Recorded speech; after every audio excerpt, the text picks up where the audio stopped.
Anyway. Hey gang, we're going to finish up this visa today and get ready. And I want to just make a few announcements as we are looking at the 9th inning here. Can you believe this? What happened to this semester? It seems like it was like a week and a half ago saying, hello, how you doing? I'm Dan. And you can't help people you're so damn mad at. And now all of a sudden, we're about ready to wrap this first semester. So cool. We've covered a lot of stuff, a lot of very important stuff. I see that hopefully some important wow points right here. Anybody else have any? Make sure I get them today. We're going to do wrap up MISA. And then after we wrap the MISA stuff, I want to just, what I call it, when I finish the psychology, these 4 sections, and of course everything we do in this class is psychology. That's what counseling is, applied psychology. But when we finish with this, we've got a few more things to look at. I want to do what I call Open Line Friday. And what is that? Just everything we've talked about. You guys have a final coming up, and your final will be these 4 sections of psychology. What have we looked at? We've looked at research and that stuff. And probably people back then, what does that seem like a long time ago now? And probably people back then wondering what the hell, I thought this was drug class. Why are we looking at null hypotheses? And I hope that I have adequately helped you understand why that stuff is so important. And the idea of research and things like that. And not only just as a responsible counselor, but in terms of attractive. You want to be attractive to potential employers. Knowing, understanding, appreciating, able to do that stuff. And understand what the hell those numbers are and those kinds of things. That's very attractive. And then what was the second thing we looked at? Learning theory. And again, classical and operant conditioning. Look at all the ways we jumped out of the pages of that book and into real life and understanding what could, on the surface, where in the hell, where's this wild, crazy shit? What's going on with you? How come I don't understand this?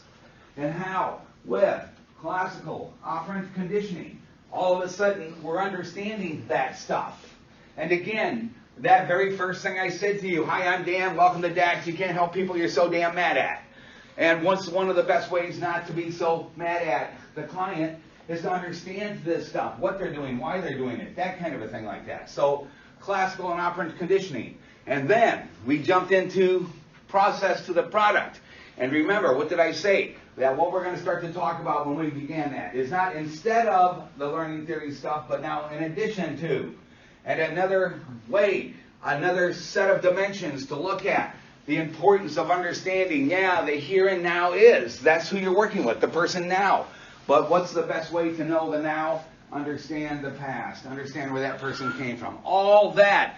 And look at how we jumped out of the pages of any book with that and talked about these issues. The whole high school experience. Hey, even the idea of just the changes kids are going through puberty and those kinds of things. And the challenges. And how all that stuff from the very beginning. I think of our McDonald's baby. And again, all that stuff from the very beginning. How that is shaping what that brain is going to be. At some point, what did I say one day? At some point, you're going to be sitting there talking to a client.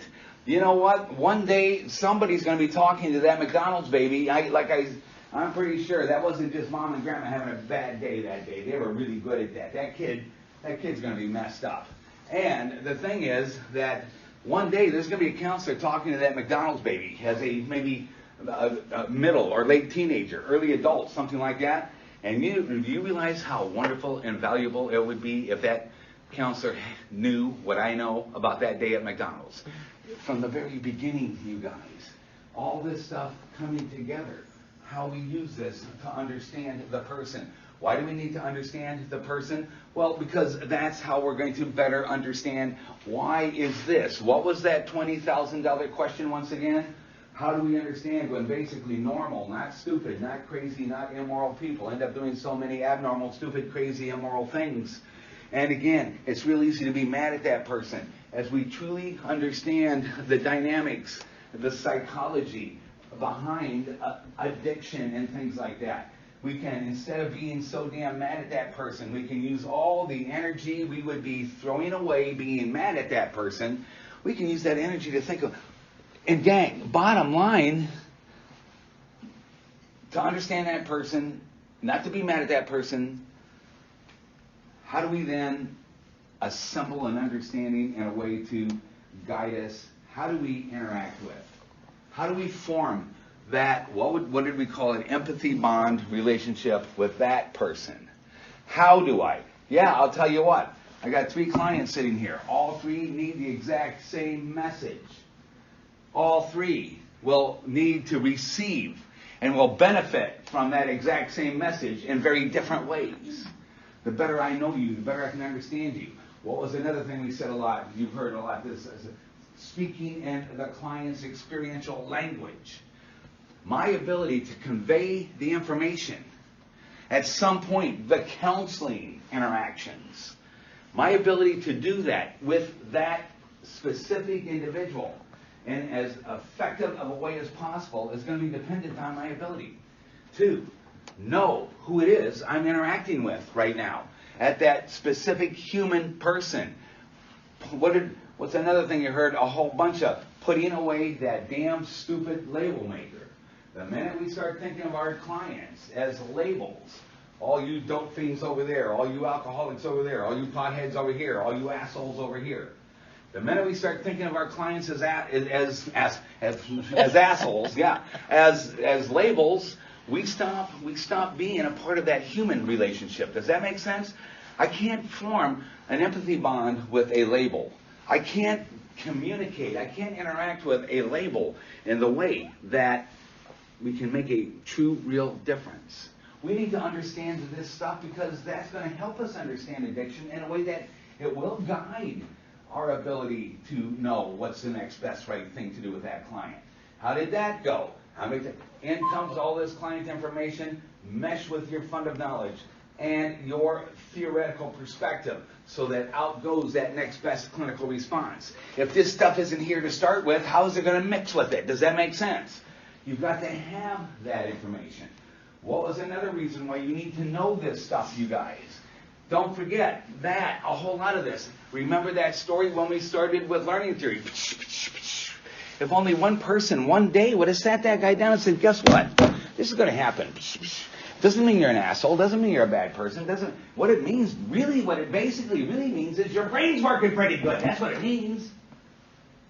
But let them know that. So that day when that very real, true story happened, maybe instead of freaking out and getting all pissed off at himself and all worried and everything else and relapsing that night, when he started to have those 7-Up, no problem. Pepsi, oh shit, I'm thinking about beer. Maybe, we talked about this. This is just what my counselor was telling me. Well, I'll tell you what, wow, I'm okay. I'm not going to have a problem here. You see what I'm saying? Instead, what's that other reason you need to know this stuff? Because guess who else needs to know this stuff? Your clients. And you're going to have that whole wide range of clients. And how you teach the client this stuff.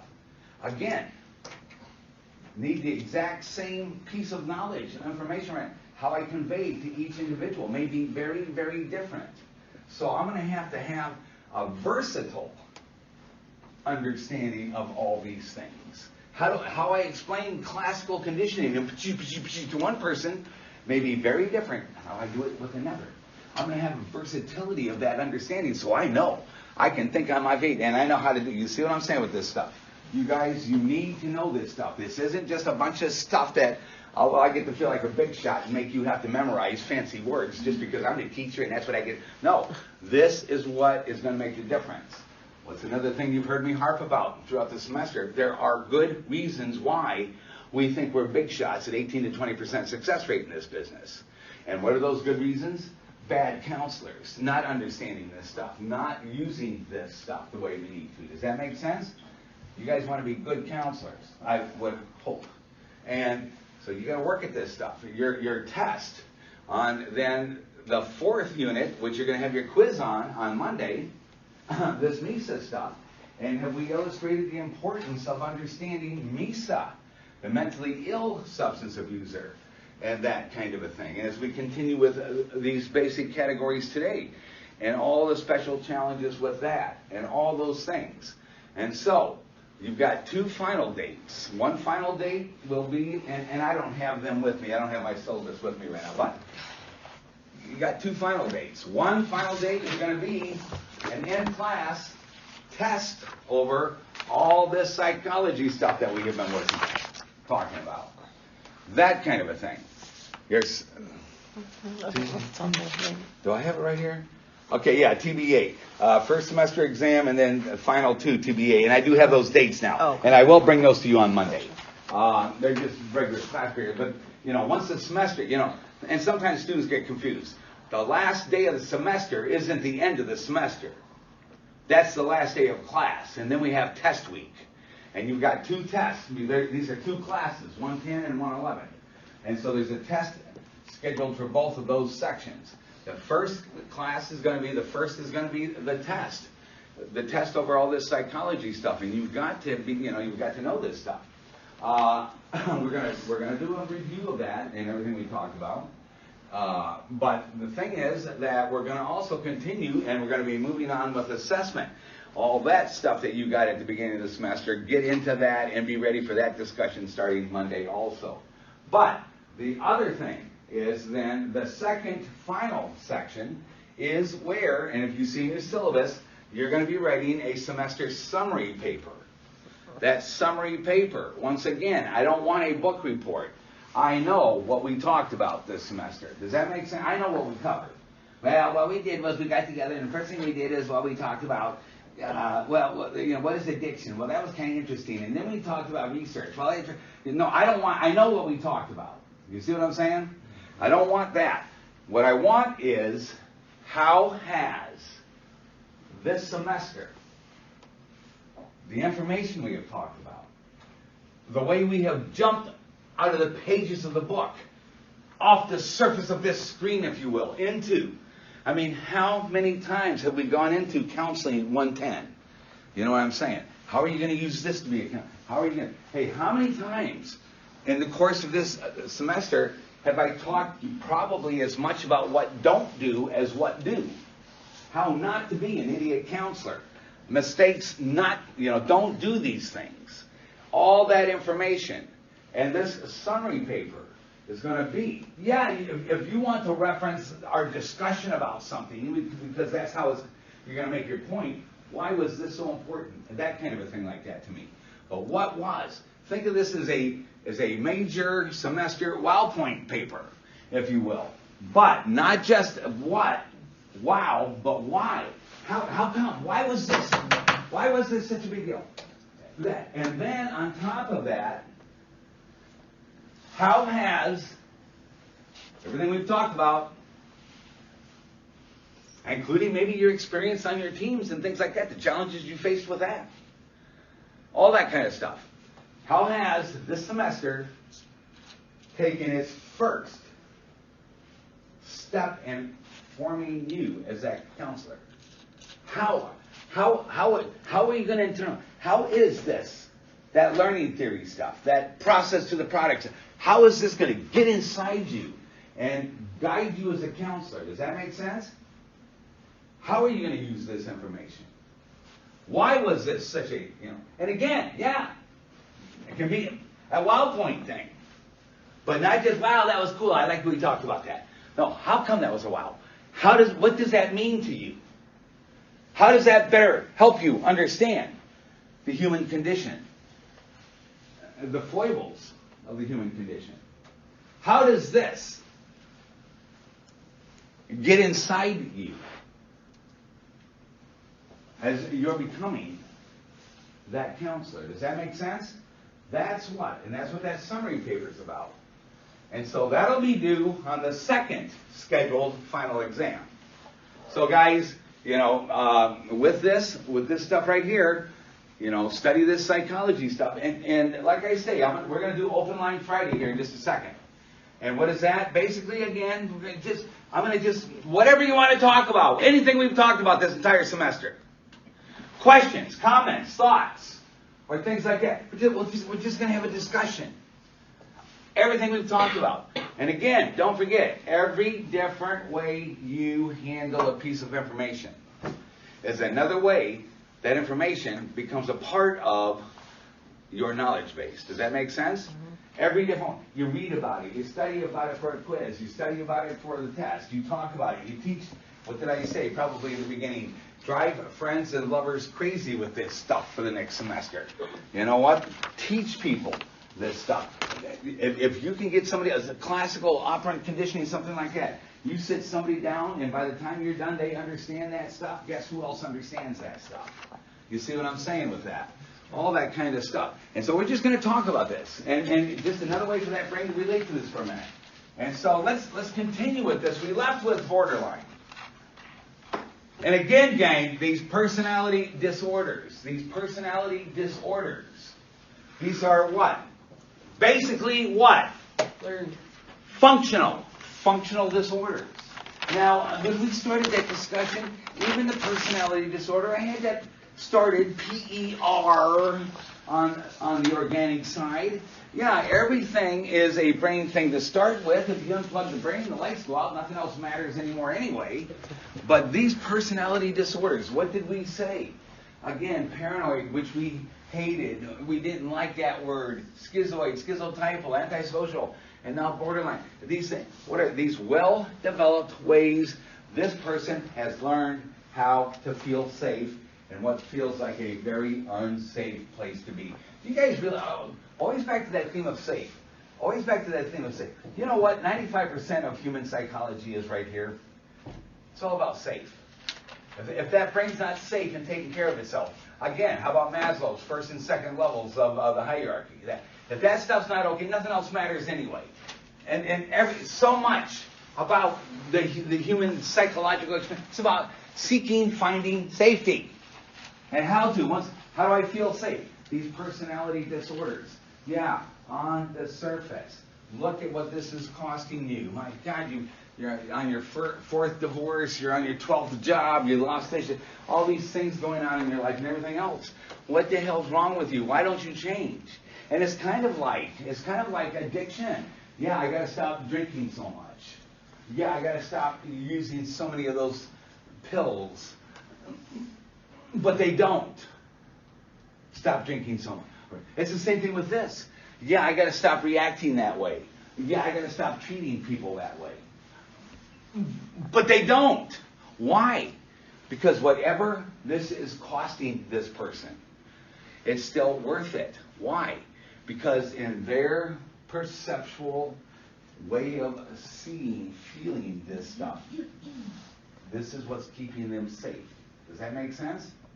And as long as that's working for that person, it's gonna have to cost a whole bunch.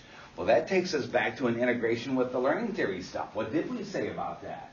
Again, negative reinforcement, taking away bad stuff, including scary stuff, and things like that. What was that? Hey, I'm not gonna jump out of that airplane for positive reinforcement or the fun of it, but if that plane's going down, get the hell out of the way. I'll be the first one to the door. I will jump out of that airplane for negative reinforcement. Does that make sense?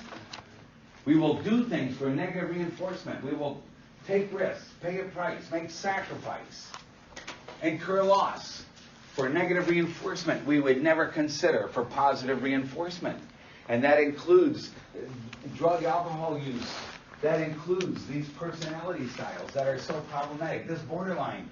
A pervasive pattern of instability in interpersonal relationships, self-image, mood. That's just the beginning. With this gang, with the borderline, write this down. There is this intense fear and preoccupation with the fear of abandonment. This becomes that LMN movie of the week, kind of a thing. Oh my God, I love you so much. Why can't you see how good we are for each other? Why can't, if you would just love me, you do love me, why won't you just let yourself? You see what I'm saying with that? And this is that person, and that preoccupation with that. And they will start to do whatever it takes. Gang, the woman, these are, every story I tell you guys are true stories. This woman, she falls in love with this guy. Basically, this happened. It was a class one day, and you know how everybody waits outside the class the first day and stuff, and they kind of look around, where am I going to sit and stuff, and well, excuse me, guys, is this, no, I'm not, you know, is this taken? And, you know, the guy, she's sitting there already. There's no other seat left. He sits down. And it's like she looked at him, little heart started floating around. And then this guy's happily engaged, got about to get married. Hi, how you doing? He's trying to be friendly and stuff. At first it started where she was waiting for him, and she almost kind of made sure that he was going to sit next to her and stuff like that. And then came the notes, and then came to this, and then came to that. And it got worse and worse.